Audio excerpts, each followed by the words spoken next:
Nasawi naman sa magkakasunod na pamamaril ang 5 nasa drugs watch list ng Malanday sa Marikina. Nagtalaga na po ng 5 investigador ang pulisya para siyasatin ang mga pagpatay. Balitang hatid ni Dano Tingkungko.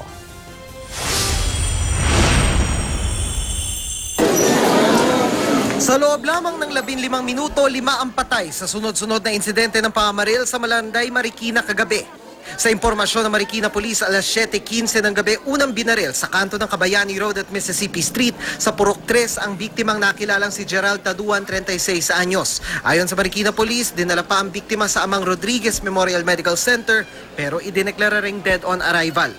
Matapos ang 5 minuto sa kanto ng Kabayani at Green Street sa Purok 5, binaril ang 43 anyos na si Noel Dumate.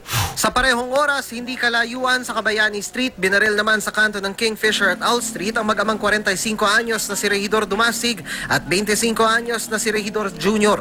Agad na kinordon ng pulisya ang crime scene habang wala pa ang soko. Alas 7:30, binaril sa Kabayani Road, bahagi naman ng Purok 7, ang 54 anyos na si Ernesto Ambos. Kwento ng anak na si Glidel, katatapos lang daw nila maghapunan nang biglang pagbabarilin ang ama.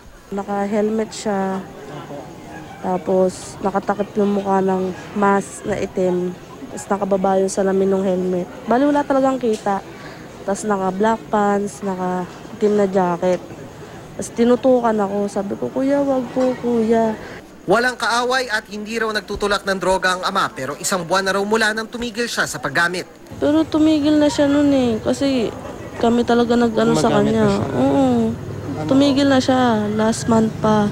Ang Marikina Police nagtalaga ng 5 investigador para hiwa-hiwalay na siyasatin ang bawat insidente. Kakaiba to.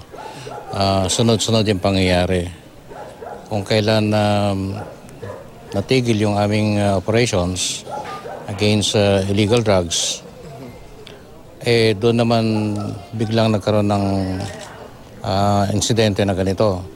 Ayon sa Marikina Police, nagsagawa sila ng anti-crime operation sa lugar kahapon pero walang kinalaman sa droga. Makaraan ng 1.5 oras, nangyari ang magkakasunod na pamamaril. Kinumpirma ng pulisya na lahat ng biktima ay nasa barangay drug watch list ng Malanday. 2 sa kanila nasa radar ng pulisya.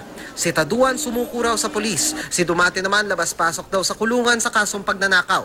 Hindi raw iisa ang tumrabaho sa 5 biktima. Maaring resulta ng turf war. So, ang inimbestigahan namin dito, maaaring nagkaroon sila ng pag-aaway sa jurisdiction kung sinong maghahawak sa lugar na to. Dahil sa insidente, magsasagawa na rin ang oplansita at checkpoint sa Marikina Police sa lahat ng entry at exit points ng lungsod. Dano Tingkungko, GMA News.